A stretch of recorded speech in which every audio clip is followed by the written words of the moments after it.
In this video, I'll show you how to download Grok AI on PC in 2026.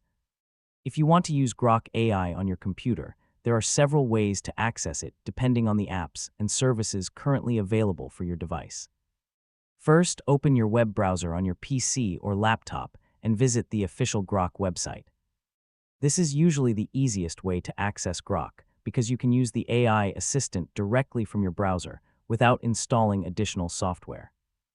Once the Grok website opens, sign in to your account. If you don't have an account yet, create one by following the available registration steps. After signing in, you can start using Grok directly in your browser. You can ask questions, write content, brainstorm ideas, work with code, research topics, and use other features available to your account.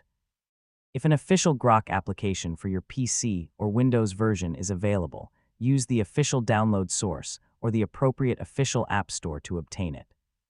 Before downloading any application, check the developer information and make sure you are getting the genuine Grok app. Avoid downloading unknown installers from unofficial websites because they may contain unwanted or unsafe software. If Grok provides an official desktop application, download the installer and open it after the download is complete. Follow the on-screen instructions to complete the installation.